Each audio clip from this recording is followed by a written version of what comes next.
बोलो कृष्णचंद्र भगवान की जय। आइए आज हम सभी लोग अपने इस यूट्यूब चैनल, अपने इस परिवार में, वैदिक सेवा परिवार और अपने इस फेसबुक पेज में हम लोग निर्जला एकादशी व्रत कथा ज्येष्ठ माह की जो शुक्ल पक्ष में है इसका सुनते हैं। बहुत ही महत्व कथा है, आप जरूर सुने क्या इसकी विशेषता है। भगवान श्री हरि को प्रणाम करके।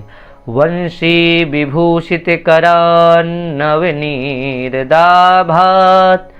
पीताम्बरादरुण बिंब फलाधरुष्ठात् पूर्णेन्दु सुंदर मुखादरविंद्र नेत्रात् कृष्णात् परं किमपि तत्त्वमहं न जाने।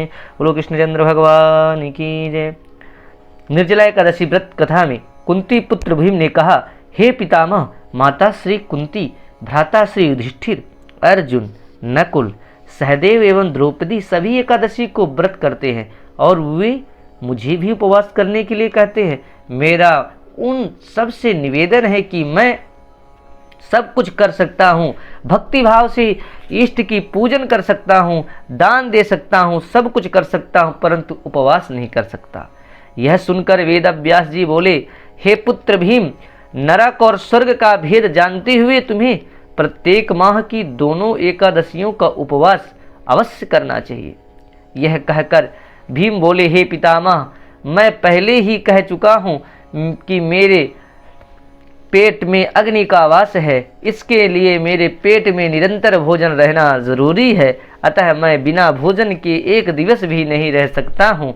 अधिक से अधिक पूरे वर्ष में केवल एक दिन उपवास ही कर सकता हूँ। मेरा आपसे अनुरोध है कि मुझे ऐसा उपवास बतलाइए जो मैं कर सकूं और स्वर्ग लोक पा सकूं। व्यास जी ने कहा, हे वायुपुत्र, महर्षियों और विद्वान लोगों ने अनेक शास्त्रों की रचना की है। यदि कलियुग में मनुष्य उन पर आचरण करते तो अवश्य ही मुक्ति को प्राप्त होता है। उनमें धन बहुत कर्म खर्च होता है। उन शास्त्रों पुराणों के सार अनुसार प्रत्येक प्राणी को माह की दोनों एकादशियों को उपवास अवश्य ही करना चाहिए, तब ही वह स्वर्ग जाने का अधिकारी बनता है। पितामह व्यास जी ने फिर कहा कि हे भीम, कृष्ण और संक्रांति के बीच ज्येष्ठ माह शुक्ल पक्ष में आने वाली एकादशी को निर्जल उपवास करना भी अति उत्तम होता है। इस उपवास के मध्य स्नान और आचमन में जल लेना मना नहीं है। आचमन के लिए 6 मासे का जल लिया जा सकता है, यह शरीर का शुद्ध कर देता है। आचमन में 6 मासे से अधिक जल शराब पीने के समान पापमय हो जाता है। उस दिन भोजन ना लें, इससे भी उपवास की पवित्रता नष्ट हो जाती है। सूर्य निकलने से सूर्य अस्त होने तक जल न लेने से 12 एकादशियों का पुण्य प्राप्त होता है। द्वादशी के दिन सूर्य निकलने से पहले उठकर उस ब्राह्मण को भोजन दें जो भूखा हो, तत्पश्चात स्वयं भी भोजन करें।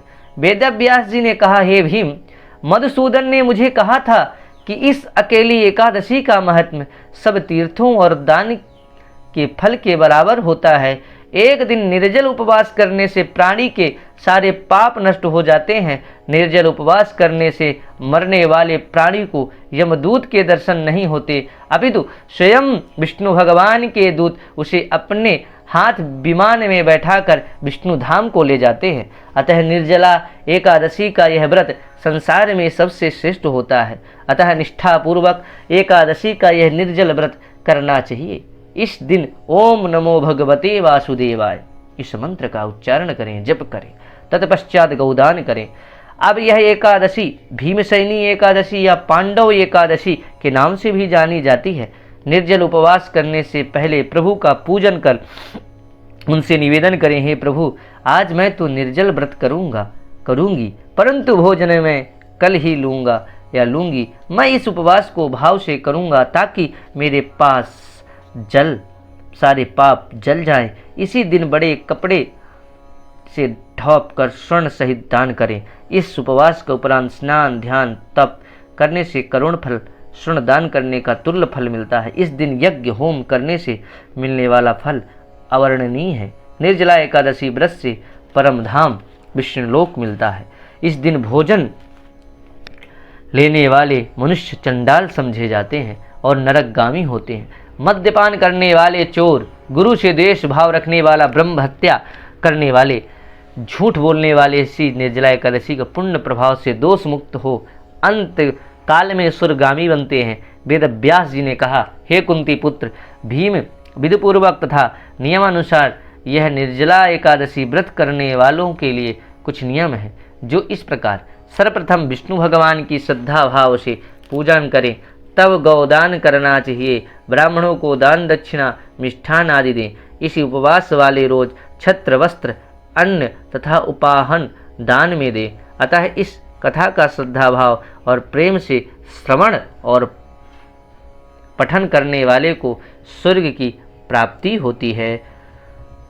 बोलो विष्णु भगवान की जय। इस तरह करके हमने निर्जला एकादशी व्रत की कथा सुनी। आप अधिक से अधिक ग्रुपों में, पेज में, व्हाट्सएप में शेयर करें, जिससे यह पुण्य प्रभावशाली एकादशी व्रत कथा सब तक पहुंच सके। जय माई की, जय संस्कृतम, जय तु भारतम, जय श्री हरि।